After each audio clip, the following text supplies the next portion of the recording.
What's going on, everybody? It is your boy Chris, man. We are here at the Work Hard, Play Harder podcast. It is Monday, June 23rd, 2025. My name is Chris Drummond. I am a freelance sports reporter based out of Minnesota here and proprietor of this podcast, Work Hard, Play Harder, where I bring individuals on to talk about their why and get to know them outside of their occupation. I got a special guest that's going to be coming on with me today. Her name is Kristi Dosh. She is a sports business journalist. We are going to talk to her about her why of getting into the sports journalism. She's also been an adjunct professor at the University of North Florida. She's also been in the legal field as she has her law degree as well.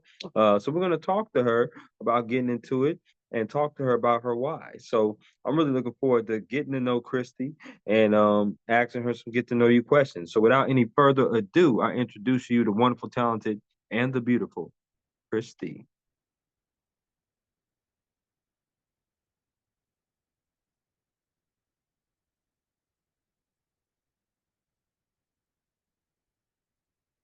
Hey, Kristi, how we doing?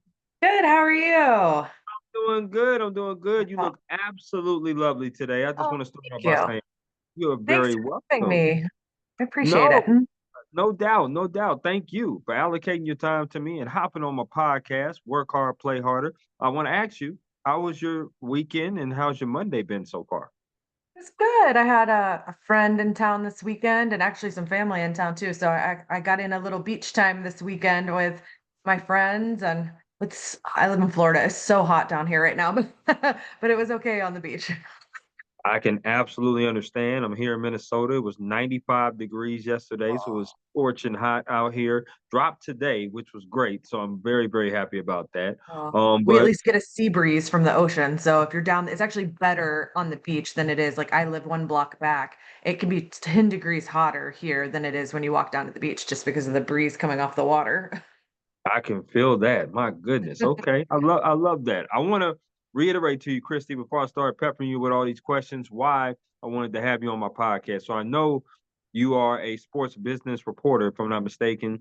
I also know that and obviously I'm a journalist too.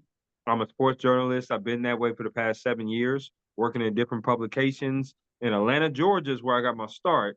Then I came up That's where here. I'm from. That's why it's Atlanta Braves and Thrashers jerseys behind me because I'm from Atlanta. Oh, okay, okay, yep. And that's another reason why it attracted me because I graduated college at Kennesaw State University. I know you Yeah, okay. graduated college at first you started Oglethorpe. off at Georgia Southern, then you went to I did, yeah. Oglethorpe. Yep. Um, There's somewhere yeah, my camera sits down, but there's an Oglethorpe pennant up there at the very top. It just gets cut off. okay, okay. I love that. So I love the fact that you went to college out there because I know those universities very well. Yeah, I've been on And campus at Kennesaw State many times. Okay, so you already know. So yeah, that's my alma mater where I got my undergrad and my master's as of this year. Got my master's as well. So Congratulations. thank you so much, Christy. So I definitely wanted to talk to you and get to know you about your why of being a sports business reporter, and also just have some get to know you questions as well. I think it's the best thing about it being a journalist is that we go get all kind of stories, we write all kind of things, but we don't get a chance to talk about ourselves Yeah. because we're always going to get the stories and talking to other people. That's what we naturally do. So I really wanted to get to know you and talk to you. And the first question that I have is the same question that I ask everybody on this platform, and that is, what is your why?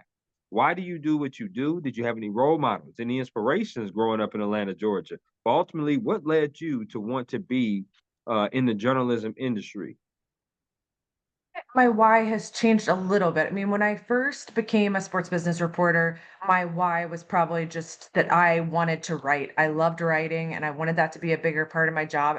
I would say it was largely selfish in the beginning, but now so much of my work, well, really all of my work is around NIL, name, image, and likeness in college Mm. sports. And my why there is really different. My why became that I wanted to show people that NIL wasn't just for the top 1%. There were all these these stories in the beginning, and people still say these things, that it was only for football and men's basketball, and it was only going to be like for the top 1% who were either, the very top recruits in their sport or had these enormous social media followings. And that's simply not true. I know so many athletes who are making money off of NIL. They're getting opportunities for their career after graduation because of things they did with their NIL. And so now my why has really become sort of inspiring and educating all athletes. That my sort of tagline has been recently: NIL is for everyone. And I truly believe that. And not that everybody has to participate, but everyone who wants to, there is a space for them. And so my why now has really become about other people in a way that it wasn't, 15 years ago when I was first making my career switch into journalism. Absolutely. Way more sports than men's basketball and football. You got softball, you got women's basketball that athletes are making NIL off of that. Um, I love the fact that you're doing that because I think more athletes need to be highlighted and more stories and more 411 and info needs to be advocated about people having a chance to do NIL, right, in the collegiate space. I love that. You kind of mentioned it. You didn't start off doing sports. You was actually a legal assistant. You was in the legal field, and you got your law degree, if I'm not mistaken, as well. I wanted you to tell me what made you want to transition from that law to sports? Because they definitely correlate a little bit. But tell me what made you want to make that transition from law to sports? A windy path. I grew up wanting to be an attorney, had always wanted to be an attorney, and I'm a huge Mhm. sports fan. So when I went to law school, I was thinking, it would be great to be a lawyer in sports. And I did an internship one of my summers at the WTA tour, the women's tennis tour. And so Mhm. I got to work in that sports space a little bit, and I actually had an offer in sports coming out of law school, but it paid about a quarter of what the offer I had from a big law firm in Atlanta paid. Sure. And I had big time student loans from law school. And so I needed to make a money decision. And also, the job offer I had was with a Major League Baseball team, and baseball is my first love. I grew up in Atlanta. I was there when the Braves went from worst to first in the early 90s, and Sure. baseball was my dream. That's where I wanted to work. Not only did they not offer me enough money to cover my student loans, but I met a young lawyer there, and he said, if this is what you love, you don't want to work in it. And I thought, what's wrong with you? Of course I want to work in it. Of I course. I believe him now, years later. I think he was right. He told me that in 2006.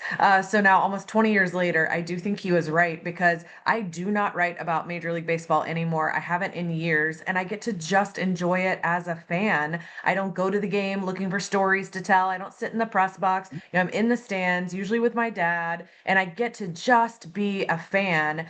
That doesn't happen for me with college football or really any college sports. If I'm there working, or even if Right. I'm not working, my brain is still working. I'm seeing stories that I want to tell. So it is, really there's been a big shift in my thought process towards it. So I didn't take that job in baseball. I went to work in a big law firm as a corporate Mhm. attorney, and I loved what I did. Actually, I did affordable housing and historic preservation tax credit work for the Wow. majority Okay. of my work, and I loved Yeah. that work. So I wasn't necessarily looking to get out of it, but I had this passion for writing and this passion for sports, and I was writing about legal and business issues in sports on the side, totally for fun. I never thought that was going to be any part of my career because I was in a law firm and I was a corporate attorney and I was on the partner track and whatever. But I kept writing on the side for fun, and that ended up leading me to a full-time job offer from ESPN to Yeah. become their sports business reporter. And I took that in 2011, and I've never gone back to practicing law. I love that. I do. That's what's up. I absolutely love that, and I appreciate that story that you gave. Georgia Southern and Oglethorpe, the two schools that you went to, were there any other schools that you considered going to undergrad for? Maybe leaving Georgia and going out of state for your undergrad, or was you dead set on Georgia Southern and then eventually going to Oglethorpe? Parents were dead set on me staying in Georgia because I had the Hope Scholarship. So I did not Hmm. look out of state. So actually, my freshman year, I did a program that Georgia had at the time where you could do your senior year of high school and your freshman year of college at the same time. And so the year I was at Georgia Southern, I was actually a high school senior that year, but I lived on Wow. campus in a dorm. I pledged a sorority. I mean, I did everything you would do as a college freshman, and I completed the credits I needed to graduate high school, but I also essentially got a full year of college credits done as well. And that was something I could only do inside the state of Georgia. So I didn't look outside then. And then when I decided to transfer from Georgia Southern, I did look out of state that time. And I came very, very, very close to going to college at Charleston, and Ooh, ended up at the last minute switching to Oglethorpe. I think I'd already paid my seat deposit at College of Charleston. And then I went to an open house at Oglethorpe. Oglethorpe was right down the street from where my mom had grown up. My grandparents still lived there. I had driven by it my whole life and not paid it much attention. And I went to an right. open house there and I fell in love with it. And it just clicked. I knew that that's where I was supposed to be. And, 20 plus years later, I would do it all over again. I loved Oglethorpe. I had such an amazing experience there. I'm still really involved there. That being Okay. said, my husband and I always play a fun game. He was a college football reporter and worked in sports talk radio for a long time. And we've gone around to all these campuses and seen games in all these different places. And when we would leave, we would ask each other, okay, if you couldn't go to where you went for undergrad, based on all the places we've gone, like where would you Right. go? And Hmm. now at this age, like if I was going to college right now, if somebody said you've got to go get another degree, you can go anywhere you want to go, where would you go? I would go to University of Colorado.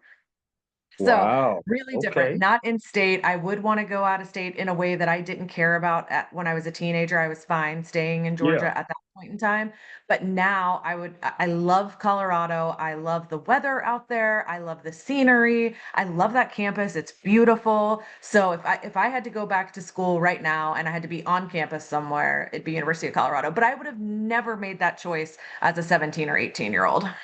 I totally understand that. I think I love that. I would love to talk to your husband, being a college football person, eventually and get him on this podcast as well. That'd be amazing to hear his story, He for actually sure. doesn't do it anymore, so his story is really different, and then he started in journalism and in college sports reporting, and he's now an art writer. He completely changed his career, and he doesn't do anything related to college sports anymore. He got kind of burnt out on it. He says he had a midlife career crisis, and he was just done with it one day, and now he travels all over the world as an art writer. So, Oh, I totally would love different that. story. I would love to hear that, and we definitely will talk offline and see if we can get his 411 for sure and do that.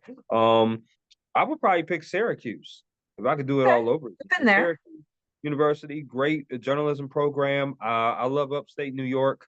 I'm not a huge snow person, but for I was gonna say too much Syracuse, snow for me. And I know I said Colorado, but they really don't actually get that much in Boulder. Not like they right, do in right. Syracuse. Absolutely, no doubt. Okay, so bonus question I have for you.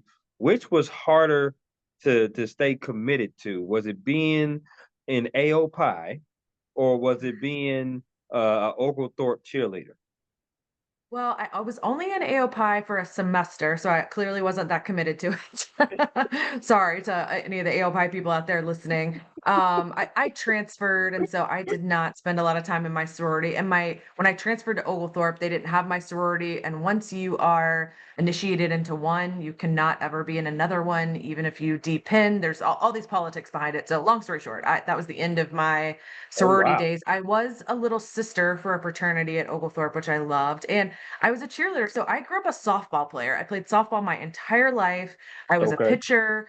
I decided not to pursue college softball because I wanted to do that year early program that would have kind of like messed with the recruiting process and my ability to play college softball.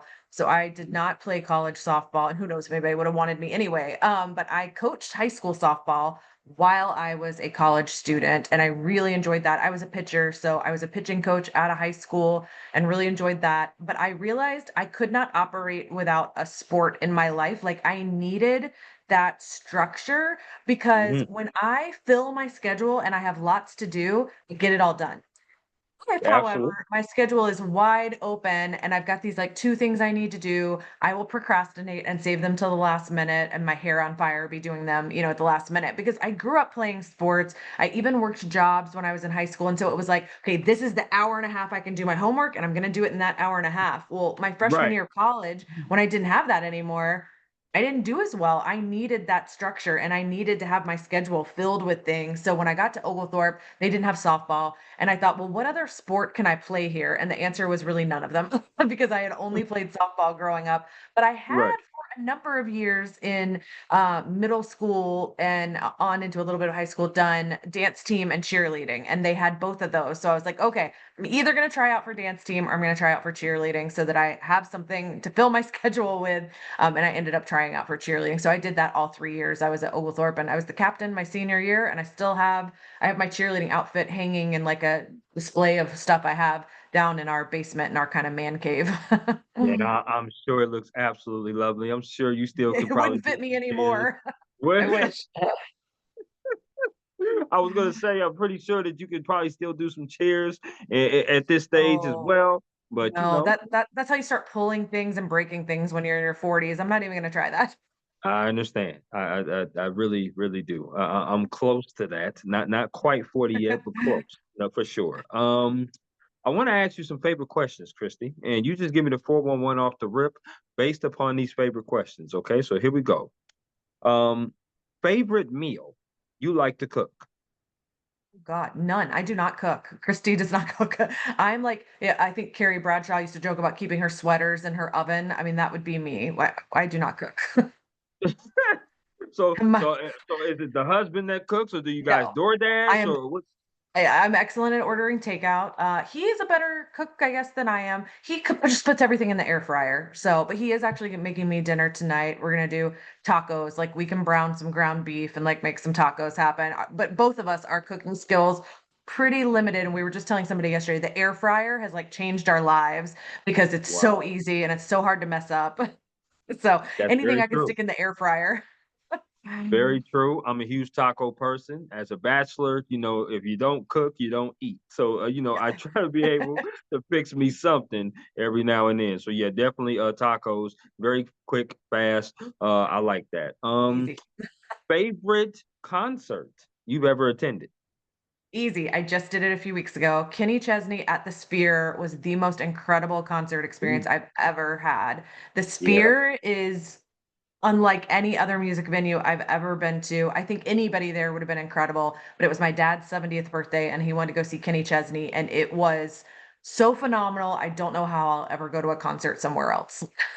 Now, is the Spirit in Vegas or no? It is, and you got a Las Vegas shirt on. I was thinking, I I do. saw that and I thought I just got back from Vegas. I do. And that's one of my favorite places to go. Love I, Vegas. I love Vegas. One of my favorite, like I said, places. I love them in MGM Grand. Sorry, New York, New York. The hotels, the Strip. Just went out there last year for the NBA Career Conference. And one of my favorite concerts that I actually went to was the Usher concert when I was out there. Oh, So another yeah, that Atlanta guy. absolutely, right? So Yep. yes, definitely loved the Usher concert when I was there for sure. I saw Kenny Chesney in Atlanta at the Mercedes-Benz where the Falcons Okay. play. Um, and yeah, he puts on quite a show. No question. Different, No and question. I saw him at Turner Field years ago in Atlanta for a Okay. big stadium Okay. show, but since then, Hmm. I've seen him in smaller venues, like, he did an amphitheater tour 2 summers ago, and I Yeah, saw him in 2 different amphitheaters, and so the Sphere was nice because it's so different anyway, it's such an incredible experience, the sound and the graphics and everything are like a whole added element to the concert itself, but it is a really intimate venue too, and I love getting to see people like that who've made it big be in a smaller, more intimate venue. I mean, it tends to make the prices a little high, but it's so nice sure. to not be with 80,000 of your friends and to just be in something smaller and have that closer connection to the entertainer. It was awesome. Absolutely. I'm definitely going to have to talk to you offline on how the Spirit is because I have not been there yet. Oh, But he next just time I announced go he's there, going back next summer. So my okay, dad and I are already planning our trip back next summer. So keep okay, that on your radar. I certainly will, no doubt. Okay. Favorite place you've ever traveled to? Oh, so I kind of live where what was once my favorite place to visit. I live on Amelia Island in Florida. I grew up coming here for a week every summer my whole life, and this was my favorite place in the world. And it was where I thought I would live, like in retirement.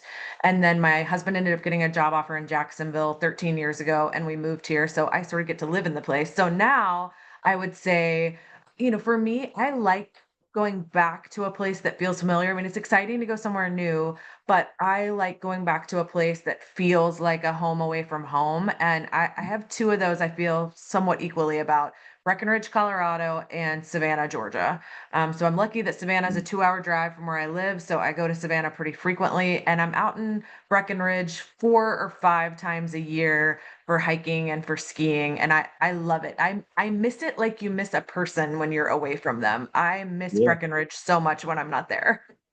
Absolutely, absolutely. Obviously, Savannah, Georgia is definitely one of my favorite places. Tybee Island is one of my favorite Yes. places to go to. You know about that. I certainly know about that. If you ever been to Tybee Island on a St. Patrick's weekend or a trip like that, Oh. I've been in absolutely amazing. Savannah on St. Patrick's weekend. I did it one Hello. time, and I never need to do Hmm. it ever again. Once was It's enough for crazy. me. It's crazy. No doubt about it. No doubt. I would say my favorite place, man, is I would say New Orleans. Oh, That that's is a good one something too. that I absolutely love. I went there for the first time when I covered the Super Bowl this past year. It was Okay. absolutely amazing being down there. It was my first time in New Orleans. Christy, the food was just It's so good. oh my Yeah. gosh. I mean, I never even tried some of the stuff they had. They had chicken and gumbo. They had Yeah. alligator. I was like, Yep. what is going on? And it tastes so good. I was like, Oh, this is New Orleans is amazing. incredible because my husband's an art writer now. It's a big art town too, so we've been quite a few times when he's been writing about, various things there and been into a bunch of the galleries and stuff. But we went one year. Now I really only write about college sports, but I used to write a little more broadly about sports business. And I went to New Orleans for WrestleMania one year, and that was incredible. It's the best people watching you've ever seen in your entire life, to see the people who descend on WrestleMania and to be there in New Orleans for an entire week. It was crazy and just so, so much fun. Speaking of that, WrestleMania was supposed to be in New Orleans this next year. They switched it out and canceled that, and they moved events around. So now I have to plan my trip for Vegas because they're having Yep. a Vegas for next year's WrestleMania. Because that's one of my bucket list items, Christy, is to be able to cover a WWE event, and Oh, obviously one they're of the so best good. events that's the Super Bowl of Yep. WWE, which is WrestleMania, and it's in Vegas, one of my favorite places. So yes, I am planning a trip to Las Vegas next April to be able to do that for sure. Yeah, Uh, you won't regret it. WrestleMania is a once in a lifetime kind of experience. I'm so glad that I went. that's awesome. I love it. Favorite, and this is the two-parter right here. Okay, favorite sport that you like to watch on TV. Favorite sport you like to attend in person. They could be the same sport. It's baseball and baseball. Yeah, I'm such a baseball person. It's the Braves all the way. It's my favorite thing to watch on TV. We've got my husband's not a baseball person, and down in our sort of man cave, we've got 2 TVs on the wall, kind of one above the other, and we'll be like watching a show on the bigger TV on the bottom, and I'll have the Braves muted on the one up top so that I can keep an eye on the score and who's doing Mm, what. And that's sort of our compromise. He doesn't want to watch the game and hear it. I want to watch it. So we can do it that way and get along. And it's my favorite thing to go see too. And specifically, spring training is my favorite. I okay. love spring training. Now that I live in Florida, it's easy for me to get to. But again, that small, intimate nature, like going to see Kenny Chesney in an amphitheater in the Sphere. I feel the same way about the Braves in spring training. There's no pressure on them. They're just having fun and trying things out. It's a Yep. small atmosphere. You can get pretty close to the players. The tickets aren't expensive. The food and drinks really aren't that expensive. Like, it's just such a fun atmosphere. I look forward to that every year. Absolutely. I lived in Atlanta for about 11 years prior to me coming out here. My mom moved us there, and then I lived there. So I had the pleasure because 21 was my last year in Atlanta. Oh, And that was the year that the Braves won the World Series. I had the yep. pleasure of going to the Battery. and obviously the Battery Atlanta, you probably know about that. Yep. And it was just such an electric place where we were outside because of course you couldn't afford the World Series tickets, but you was Right. outside watching the TV with everybody and celebrating with Yep. everybody. And when they won the World Series, we went to PBR and had the time of our lives. It was just I such love a it. great celebration. It was tremendous. I love that. I That's still what have family out there too. that pennant right there is my 2021 Braves pennant on the wall. Yes, indeed. Yes, indeed. And I remember the Braves growing up, there being one of my I had three favorite teams. And that was the Padres because I Okay. grew up in the city of San Diego. So I was Okay. always a Tony Gwynn, Wally Joyner, Yeah. Uh Steve Finley kind of fan, but I also had the Cubs because my mom and dad grew up in Chicago. So they were Oh, Cubs okay. fans. And then I had the Braves. And the reason why I was a Braves fan was because of the three pitchers, Smoltz, Glavine, and Maddox. I Yeah. always loved those three. They were so incredible. I just Mhm. I write I write books, on the side under a pen name. I write small town romance novels, and, the last one that I finished writing, I gave one of the women the last name Maddox as my sort of ode to Greg Maddox because I love him so much, and in fact, I have a friend who has 2 children, and their names are Avery and Maddox after Steve Avery and Greg Maddox. Absolutely. Yes, the left-hander Steve Avery. I definitely remember him too, Oh, no loved question. him as a kid. I think I had a life-size poster of him. Oh, no, you know what? I did have a poster of him on my wall. I had a life-size poster of Chipper Jones on my Mhm. bedroom wall most of my middle school and high school years. I was a Fred McGriff guy on offense. Mm, On offense, I was Fred McGriff. he I was definitely great. liked Mm, him. I was Pendleton too. Terry Pendleton was pretty good yes. too. Oh, such a good guy. Yes. We had Absolutely. some great guys come through there back then, and Yes, it you was just did.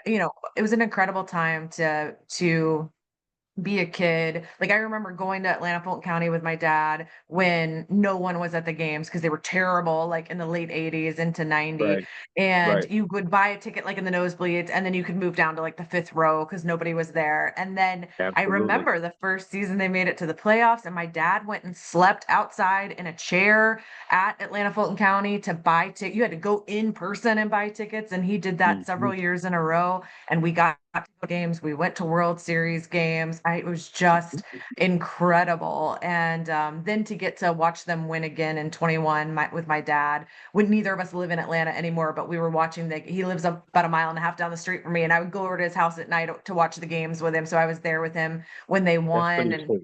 oh, yeah, so the Braves are a big part of my childhood and so many good memories that I have. Absolutely. See, we got a lot of things in common, girl, We because do. you went to a World Series game. I love baseball. I went to the World Series as well. I think I was about maybe 9 or 10 years old when the Padres went. If you remember, they played the Yankees. Yeah, Now we got swept, but they played the Yankees. And I remember going to a World Series game. The tickets were dirt cheap at that time. yeah, But I remember because the Padres played in the same stadium where the Chargers played yeah, where was the football stadium. So I remember that. So that's pretty amazing. I love that. yeah. Last of the favorites. I'm a huge traveler and a huge foodie. So I want to ask you favorite restaurant to eat at. Because when I do come to Jacksonville or Christie or close to there, I definitely want to say hello to you, but I definitely also want to try some good food. So my favorite one here is probably it's a special occasions only. I can't spend this kind of money all the time, but there is a Okay. steakhouse in downtown Jacksonville called Cowford's, and it's so Mm, good. It has a rooftop bar with incredible views of the cities and all the bridges over the St. Johns River. So it has great atmosphere and great food, but definitely a special occasion. So save up your pennies for that one because it's not a cheap place, but I love it. Mm, I'm a huge steak person, so me too. yeah, I definitely will be doing that. I'm trying to. I've called some buddies out here because it's been a while since I've been back there to Jacksonville. Last time I went to Jacksonville was for the UGA Florida game. As you Oh, know, they yep. play on neutral fields all the time. So it's been some years. So I definitely have the itch to go back there again. Yeah. So I definitely want to, see if we can make it happen. And if we do make it happen this year, I have to say what's up to you when I'm Yeah, there for definitely sure. let me know. No doubt, no doubt. I want to talk to you now about your day to day. As a journalist, as you know, you write different stories, you write on different things, and you write on different people. No day is the same. Every day is different. And that's the one thing I love about journalism. I'm a freelancer now. I worked in publications for 7 years, but now I'm a freelancer to where I'm covering college, high school, and professional, which is something I always wanted to do. Always wanted to do professional. And freelance work is different, because it's not frequent all the time, but you do get it at times. Talk to me about your day-to-day process of being a sports business journalist, and how does that look? When do you start? When do you end? How many articles and things are you doing a week? When do you have to shut it? When you have to shut yourself down and say, you know what, Kristi, I'm not going to do it no more. Kristi is going to stop because I just want to tune into some baseball, or I just want to relax and chill out. I'm not good at stopping. I take on way too much, but I really consider myself a freelancer now too. I was full time when I was at ESPN, and Hmm. now I write for Forbes, but is a freelance opportunity. Write a certain number every month or try to for Okay. them, and then I run my own site, Business of College Sports, and it's really the stuff that branches off of that I would consider more of my full Okay. time job because I write for that site. I had a podcast for a long time. I have Yep. sort of been on hiatus now for over a year because I had so Okay. much going on in the NIL space. I do a lot of speaking on campuses to athletes, but also to coaches and administrators. So I spend a lot of time traveling and going on to campus. I do consulting work also with athletic departments. So I'm writing about it, I'm podcasting about it, I'm going in and speaking about it, I'm consulting on it. So that NIL space in college sports it fills most of my time. And when I'm not doing that, I also teach NIL classes online for University of Yep. Florida. So Yep. no 2 days look the same. For example, today I spent a big chunk of my morning sort of chasing down things for a story that I'm writing. I needed to get a hold of a contract, and I was talking to some athletes, and then I was also talking to some attorney friends to weigh in. So I spent a lot of my day sort of chasing the stuff for that so that I can write it tomorrow. But Okay. then I spent a couple of hours writing on a book that I'm working on. So I needed to like Mhm. get in my writing for that today. And then you're my second podcast of the day that I've stopped to record. And when I get done with this, I probably will be done and I'll eat dinner and I'll make myself stop. But every day looks different. It's a little bit of a combination of writing, researching, recording interviews, or doing radio and TV interviews.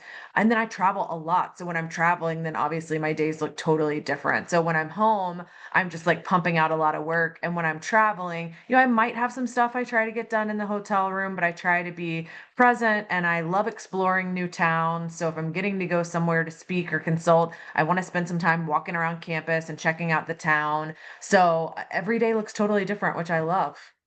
Absolutely. I mean, I can't imagine, Kristi, myself sitting at a desk just doing the same old thing every single day. I can't do Yeah. that. I mean, that would That's what I just bore did when I me. was an attorney.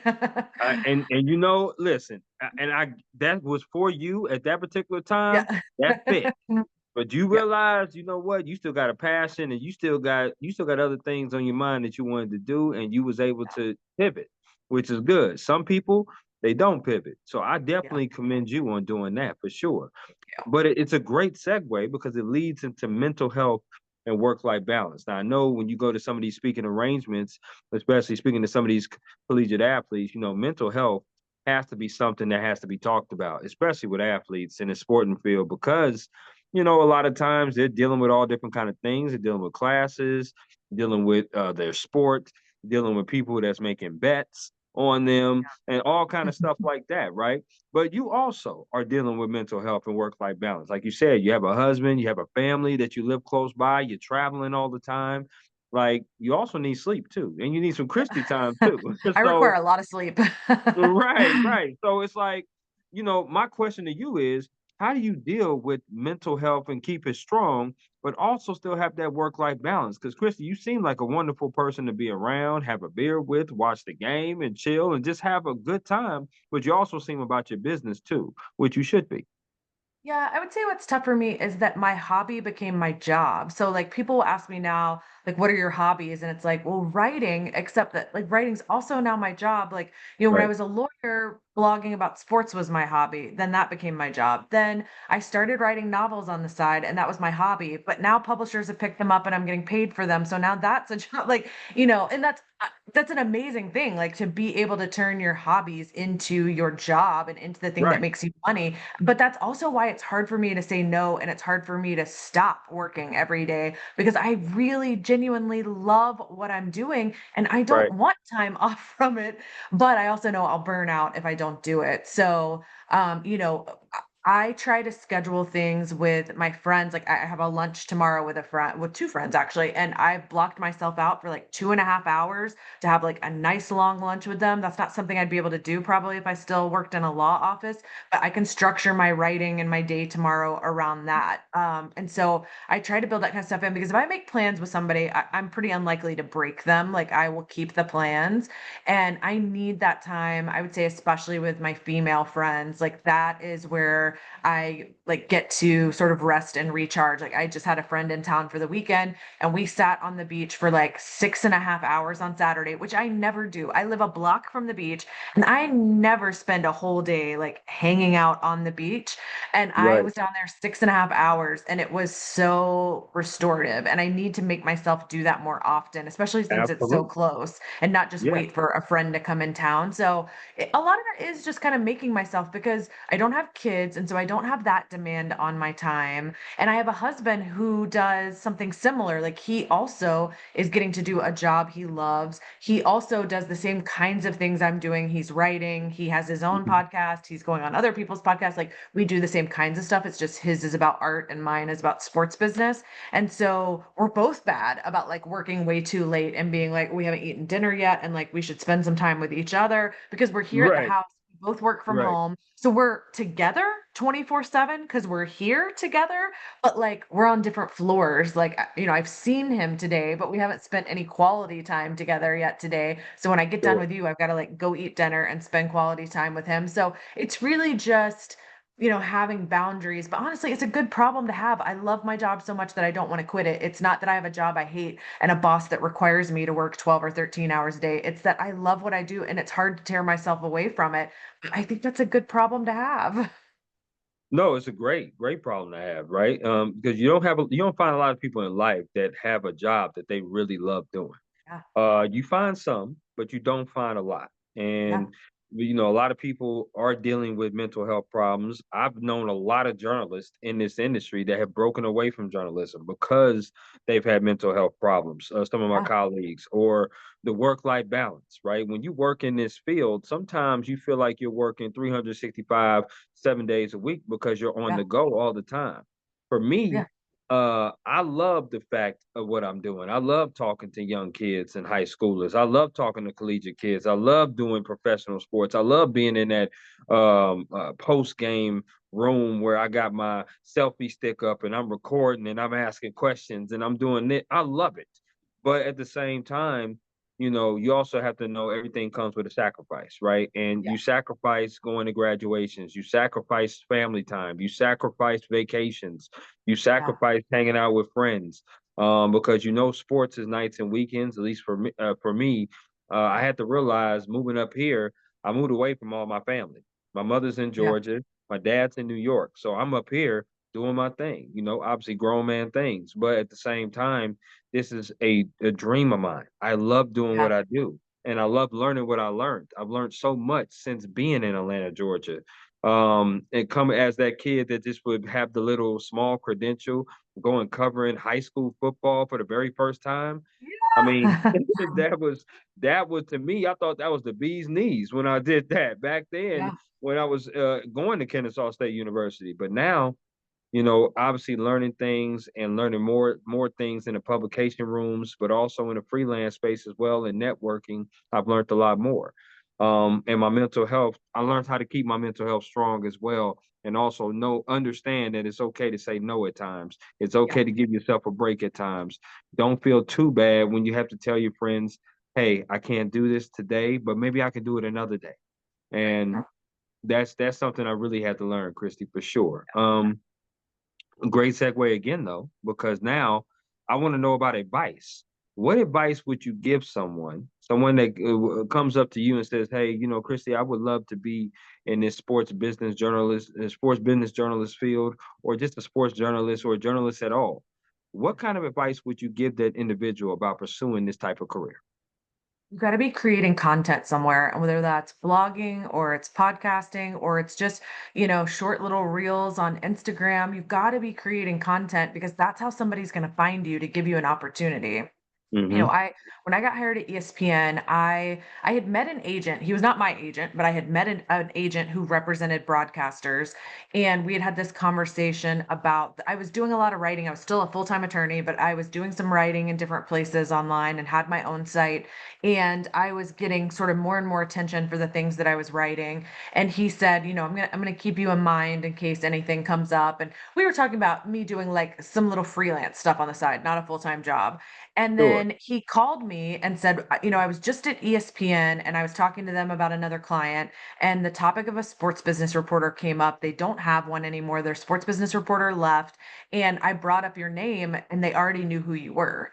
They already knew who I was because I was creating content. Back then nobody was doing podcasting and social media wasn't Right. really a thing yet. Twitter was like really the Twitter and Facebook were really the only social media. So I was doing a lot of blogging at the time, but I was getting linked to by some of their writers. And so Rob King, who was the head of ESPN.com at the time, he recognized my name when this agent said it in the room because I already had all this content out there. And that content is working for you when you're asleep or when you are out on the field with your sport or you're out with your friends. That content is out there for people to find. And I Absolutely. know several college athletes the last few years who have been able to move into broadcasting careers because of short form content they were creating on Instagram or TikTok. And so I teach in a journalism program now at University of Florida, and I teach a college sports reporting class. And I'll have students in there who, they ask me for advice and they really want to be in this space and they want to be a sports reporter. And I have this conversation with them about creating content, and they're like, well, I don't have time, or like, I'm not comfortable being on camera. And it's like, well, okay, well, then you can write. Like, you don't have to do all of them, but like, Right. choose at least one of them. And here's the thing, like, here's the tough love moment. That's fine if you don't want to do it, but there's someone else out there who is doing it and they're going to get found, not you. So it's fine if you don't want to do it, but I don't think it's going to get you anywhere. Like, I Right. firmly believe if you want to get ahead in this space and especially get where you're going faster, you have to be creating some form of content out there for people to find. Absolutely. Networking, creating content. I know I tell my high school students, because I'm also a substitute teacher out here as well. Um, I like to tell my high school students because they always ask me about journalism. I normally tell them try everything. Yeah. Try everything. Write, edit, produce, be in front of the camera. There's so many different roles in journalism. It's not just about Sure. writing. Yeah, you want to be great at that if that's something that you want to do. You want to keep perfecting that. But there's so many different roles. There's production too. You can go behind the Yeah. camera, right? Hmm. But at the same time, if you try these things, you learn about what you love, you learn about what you don't Hmm. love, but you Yeah. got to be able to try it. I love the fact that you're an adjunct professor, if I'm not mistaken, at the University of North Florida, Yeah. is where you do it at, which I'm very familiar with that school. Why? Because that's in the same conference as Kennesaw State, which is the A-Sun Conference. I'm actually not there anymore. I did teach at UNF for one semester. Right now I teach at University of Florida. Mhm. So okay, so now you are a Gator. So University of Yes, which Florida. I Okay. went to Florida for law school, and now I teach online in their PR, journalism, and sports management programs, and I'm teaching this fall at the law school as well. Okay, now that's what's up. Now, obviously, a lot of big time alum that has went there. No question about that. I want to ask you, what made you want to go the teaching route? Because I know for me, it was about paying it forward, just being a substitute. That's why I went and got my master's. Because eventually, I definitely want to get back into the school and be able to teach, possibly interviewing. I think interviewing is something that I'm very passionate about. Asking those right questions. I think that's Yeah. something that I feel that I've really worked on and tried to master as best as I can, especially with every subject that I've had to talk to. Talk to me about what was your reasoning behind being a professor? Yeah, so I did not seek it out. I did not think I wanted to be a professor. I had taught one semester at UNF and wasn't sure that I loved it. And that was like a decade ago. I mean, it's been a long time ago since I did that. But then NIL started, and a professor at University of Florida came to me. He knew who I was because I go and guest speak there because I had gone to law school there. People there knew me, and I would go in and guest lecture in some classes. It's about a 2.5 hour drive from where I live, so I would go over to Gainesville once or twice a semester. And he reached out and wanted me to teach a class, and I said no at first. And Hmm. Hmm. thankfully, he kept at it and kept asking me about it, and I finally said, okay, I'll try it because I could teach online. I didn't have to drive over to Gainesville. And now this past semester, I taught 5 classes because once I started doing it, I realized that I do love it and that I really enjoy getting to help these college students figure out what it is they do want to do, and figuring out their career path. And most of the classes I teach are on NIL, which is such a fun subject anyway. I get a lot of the athletes in my classes, and being able to teach them how to go out there and find NIL opportunities and get paid for their name, image, and likeness, and, Absolutely. grow businesses or gain skills that are going to help them in their future career. I love, love, love teaching the NIL classes. So I have continued to add more classes, including I'm adding this NIL class at the law school this fall. So I've really fallen in love with teaching, but it wasn't something I like went after. They came to me, and now I'm very grateful that they did. Absolutely, right? You just never know what you love until you try it, and that's for sure. Exactly. A name popped up in my mind as you was talking. Have you heard of this name before? Which is Amber Wilson, Amber Wilson Esquire. It sounds She, kind of she, familiar, but I'm not sure that I really know her. Now, the reason why I say that is because she's been on my podcast. She's amazing. She's actually Okay. in Florida herself. She went to the University of Florida, and she's also worked. She does sports radio with ESPN, and she went to Okay. law school herself as well. So she is somebody who's very likewise to where parallels to what you do.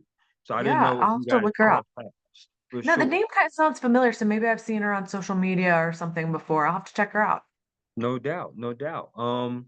Christy, we've came to the portion of the podcast now. So we're going to play my interactive game called This or That.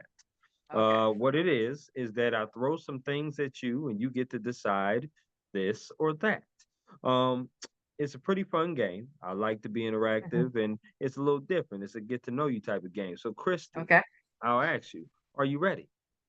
I'm ready. Here we go. Out of these two restaurants, which restaurant are you going to choose to eat at if you had to? Okay. KFC or Popeyes?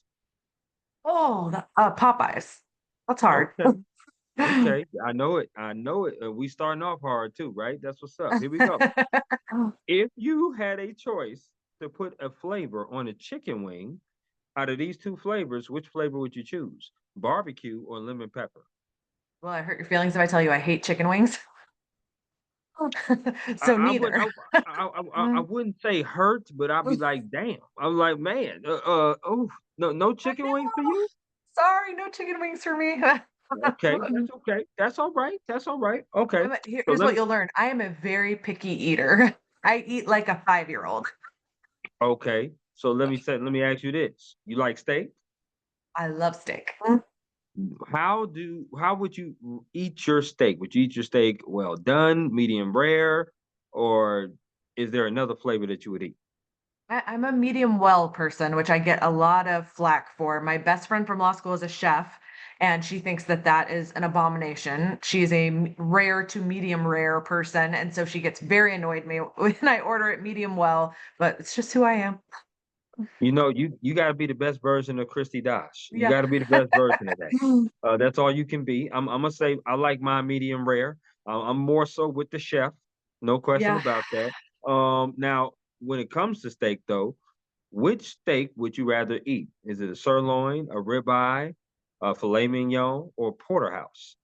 Filet mignon. That's my favorite. Mhm. Okay, I like that. I like that. Which sport would you rather watch on TV? Basketball or football? Football. I'm definitely more of a football person. Okay. Which sport would you rather play? Badminton or bowling? Ooh, I'm better at bowling. So bowling. I like to be good at things. Okay. Okay. So you are good at, do you need like the bumpers? No, I do not need the bumpers. And where I Okay. live, we have duck pin bowling here, which is like a shorter lane, but smaller pins that are further apart, smaller ball. And actually, I really enjoy that. I've found that that's it's a fun game for I take my niece and she loves it, and I take my mom, Okay. she loves it. It's a good game for all ages. Okay. I'm gonna have to definitely check that out once I come there for sure. No question. Okay, that's what's up. These next five questions have to do with concerts you rather attend. Okay. Okay. So here we go. First concert. Which concert would you rather go to? Beyonce or Rihanna? Ooh, I think Beyonce. Okay, I like that. Which concert would you rather go to? Casey Musgraves or Carrie Underwood? Casey Musgraves. Okay, I like how definitive you are. I like that. Which concert would you rather go to? Would you rather go see Luke Combs or Morgan Wallen? Morgan Wallen. Although he's got to be careful. I feel like he gets himself into trouble, but I do love his music. Okay, yes, he does get himself in trouble, and you're absolutely right. You're right. He does got to be careful. He does have some good songs, though, for sure. Okay, which He's got a music Brave concert? song too. Have you heard his Brave song, 98 Braves? No, I have not. Go listen to it when we get done. It's so good. 98 Braves. I will hit Yep. you up and let you know how it is Yeah. too, no doubt. Okay. Which music concert would you rather go to? Chris Brown or Usher? Usher. Usher's about the same age I am, and I grew up in Atlanta. His mom used to come into the restaurant I worked at in high school all the time. Mm, So big okay. Usher fan. Now, what restaurant was that? It was called Hops. It was like it was the first probably chain microbrewery. And it was by Gwinnett Place Mall in Atlanta. The one I worked at was there were several, and I think Kennesaw had one too, but I worked at the one at Gwinnett Place Mall, and his mom lived in I think Country Club of the South, but one of the country clubs that was in kind of North Gwinnett County. And she used to come in and eat there every once in a while. He never came in that I know of. But she Right, did. right. Yeah, that's where my mother lives in Gwinnett County as well. So I'm very That's where I familiar grew with up. Gwinnett County. Yeah, I grew absolutely. up in No doubt. Gwinnett, yep. No doubt. Last one of the music. Which music concert would you rather go see? Brandy or Monica? I think Brandy. Another one of those, yeah, I grew up and have spent more time Yep. listening to. Yep. I figured that. I figured that. You were very decisive on that. Now, do you Yeah, like desserts? I do. I have a sweet tooth. I try not to eat them, but yes, I like them. Okay. So, Christy, I'm gonna give you four categories of desserts. You Okay. got to choose one of these that you'll never eat again. Okay. Oh, okay. Here we go. The first category is ice cream. The second category is candy. The third category is cookies. The last category is cake slash pies. They're the same category. So, which one are you getting rid of? I'm getting rid of cakes and pies. I mean, I like cakes and pies, but not as much as I like the other categories. Okay. I like that. Now, what's your favorite ice cream? Oh, that's hard. Actually, it's not hard. I just don't get to, I can't find it ever anymore. But Baskin Robbins, most of my life, has had a flavor called pink bubble gum. And it is pink ice cream that literally has little pieces of bubble gum in it. I have eaten it my whole life. They do still make it. We lost our Baskin Robbins here where I live, so we don't have one anymore. But it has been my favorite flavor since I was a little kid. I thought that was the weirdest looking damn flavor whenever Yep. I walked in Baskin Robbins. Like it's so weird, but it tastes so good. It They have just it looks 1 month it a looks year weird. usually. Like Yeah, July or August, they'll have it for just a month and that's it. that's right. That's right. And the next weirdest one was sherbet. I don't know how Yeah. anybody can eat sherbet. I don't know how anybody can do that. But God bless their heart, the people that do. I'm a huge cookies and cream guy, so I'm original. Okay. Like cookies and I like cream. that too. I like No most question. ice cream. Ice cream's hard to mess up. It is hard. You are right about that. Okay. Do you like potato chips? I do. Another thing I should eat less of, but yes, I like them. This is the same format, Christy. I'm gonna name Okay. four brands. You got to choose one of these brands to get rid of. So here we go. Okay. The first brand is Ruffles. Okay. The next brand is Lay's. The third brand is Pringles. The last brand is Doritos. Which one are you getting rid of that you'll never eat again? That one's tougher. I'm down between two. The one I eat the least is Pringles, so I guess I should get rid of Pringles. Okay, I don't eat okay. So Pringles very I like them, but I don't eat them that often. so what is your favorite potato chip? Nacho cheese Doritos. I was waiting for you to give Doritos as one of the categories. You saved it for Hmm. last, but I'm a nacho cheese Doritos girl. Definitely great, no question. Probably top three. I think the greatest chip ever made, in my opinion, is Ruffles sour cream and cheddar. No Do like question. that. Nope, that's one of Yeah. my favorites too. That would probably be second for me. So we're on the Okay. same page. Yes, we are, girl. You got some good taste in music and food. I love that. That's what's up. Okay. Now, this next question is a top four question. Well, I should say the next two questions are top four. But the first one is about your career. What is a top four of events or stories or things that you would like to do as a sports business journalist that you haven't done yet? I have not been to a Super Bowl yet, so that I do Mhm. have a sports bucket list. I talk to my husband about this all the time. I want to go to the Masters. I haven't done that yet either. I've been invited twice, What? and both times I couldn't go because by the time I got invited, I already had something else, and so and I don't live that far from Augusta. It would be an easy drive Right. for me, but I have not Yeah. been to the Masters. So the Super Bowl, the Masters, the Kentucky Derby. I've always wanted to go to the Kentucky Derby, and then I would really like to go to Wimbledon. So that's easy because I legit have a sports bucket list, and those are the top 4 on it.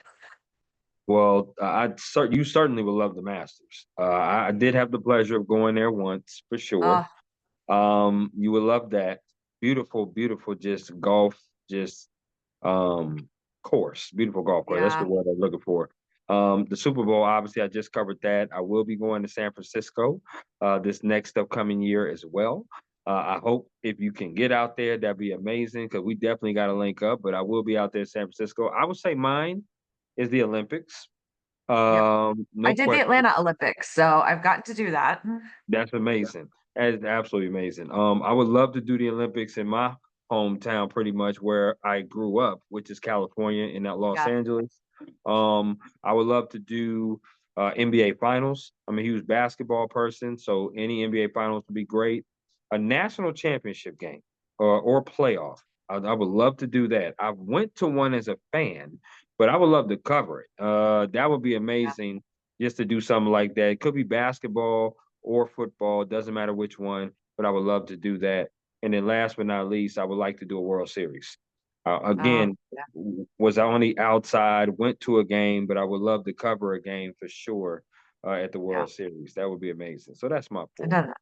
I got to see the Gators win a national championship in person as a fan because I it was the year after I graduated law school, so I wasn't a journalist yet. Oh And yeah, got to go do that with my best friend as a fan.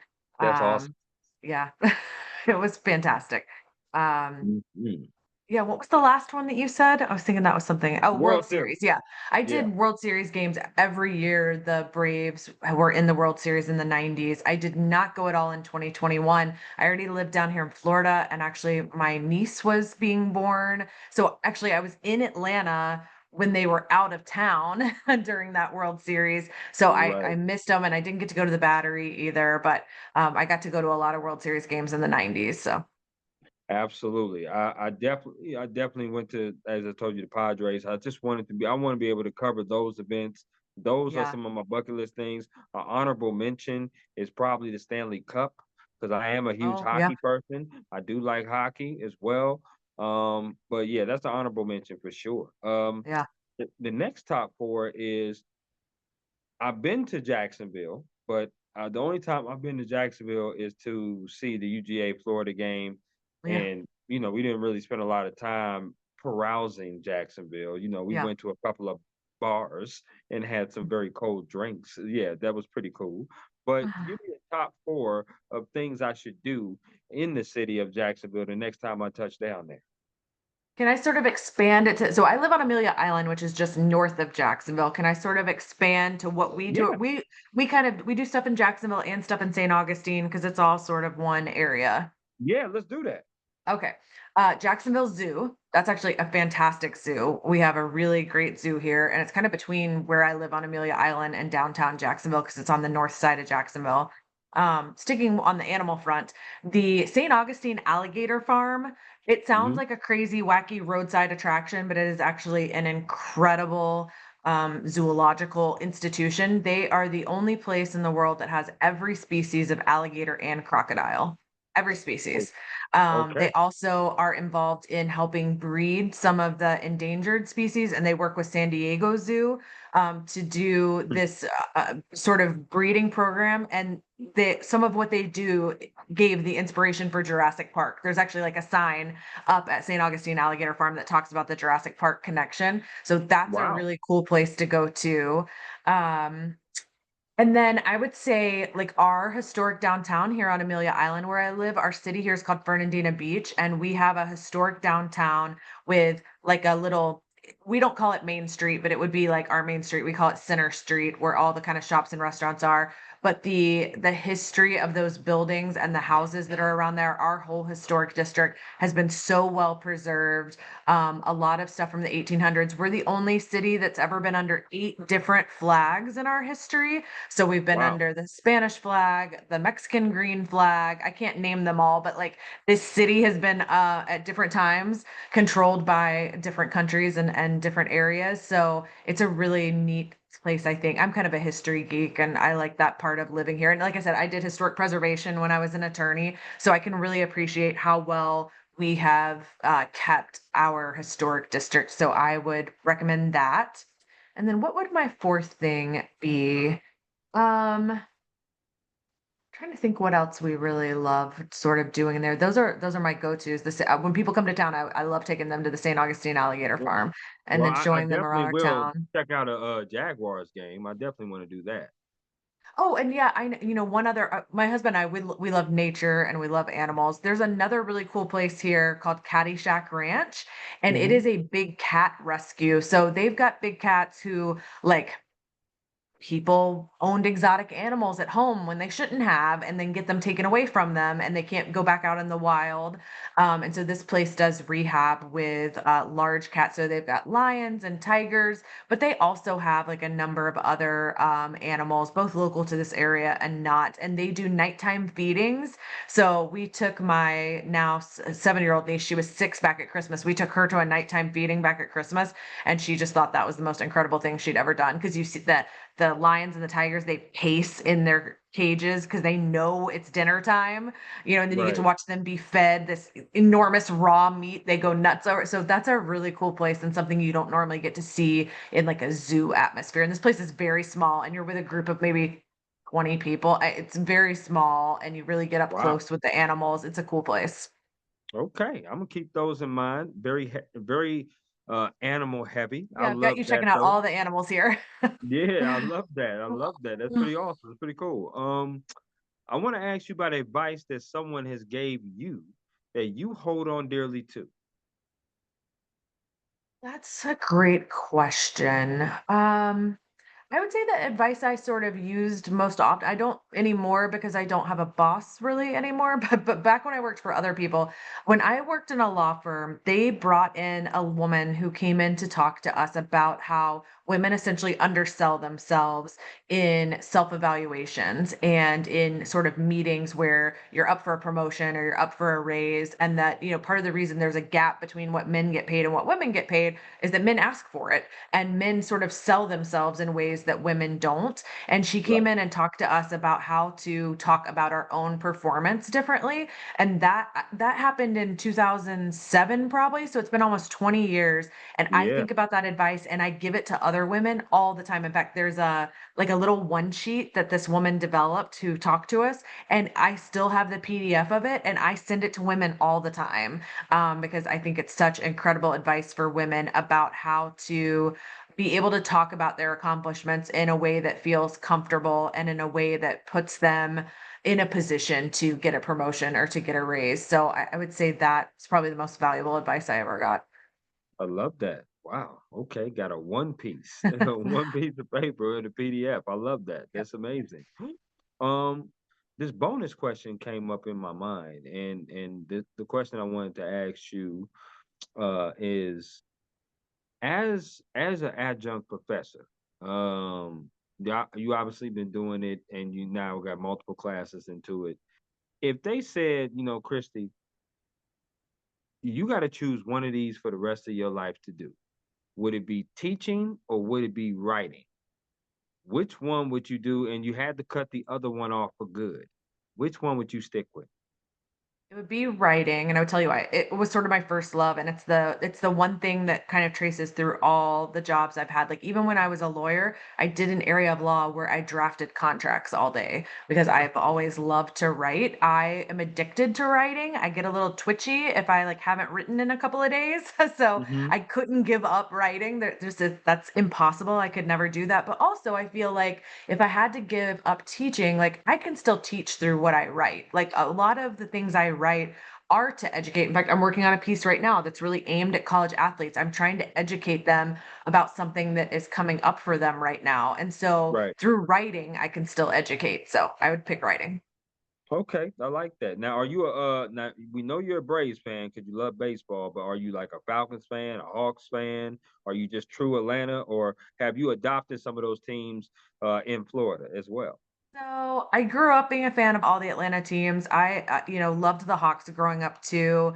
They had Mookie Blaylock and Spud Webb, and I loved the Hawks when I was a kid. I will admit I have not watched or been to a Hawk game in a lot of years. I was a basketball cheerleader in college, and I think I got burnt out on watching basketball, and I just was kind of done with it. And I haven't ever really. I mean, I still have watched some, especially like this year I watched Florida, from about the Sweet 16 on. I was really paying attention and watching all the games. So, Hmm. I'll still watch it, but I haven't watched a Hawks game in a while, I would say. And then the Falcons are my dad decided they're dead to him. He grew up in Atlanta and he's rooted for the Falcons since the team started and they've never done anything. And then they totally blew it in that Super Bowl with the Patriots where they were Oh my ahead and gosh. then the Patriots and my dad said they were dead to him. He would never root for them ever again. And I was like, yeah, that's probably the right call. So I'm with him. I'm not a Falcons fan anymore either. My NFL fandom, I always joke, is totally up for grabs because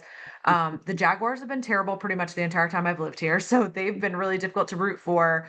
Although I'm getting a little like optimistic about this upcoming season. I love Travis Henry, and I'm excited to see where this season goes for them. Huh. But Yeah. I don't have any real allegiance. I can be swayed to other teams. In fact, somewhere in my background back there is stuff that some guys I interviewed who were big Cincinnati Bengals fans sent me a bunch of Bengals stuff to try to convert me to being a Bengals fan. So Wow. I mostly just I like to follow Florida players into the NFL and sort of root for different teams that they're on. Yeah, that was a tough Super Bowl. I remember being in Atlanta. I So remember painful. doing event security for the Falcons, and at that time, I was doing event security, and they were preparing for the parade. They were preparing for the parade down North Side Drive. If you know what North Side Drive Yeah. is in Atlanta, Georgia, that's literally right next to where the stadium is. Yep. And it was like, oh my gosh! And then that happened, and but it is what it is with that. Travis Hunter should be a great Oh, yeah, sorry, addition. I said Henry, didn't I? Yes, Travis Hunter. Thank you. I Oh, was reading oh, an yeah, article yeah. about Derrick Henry I right before I got on. Derrick Henry is from Yulee, which is just off the island from where I live, and he was just Mhm. here and did this wonderful charitable event for kids. And I was reading that right before we got on here, so his name was stuck in my head.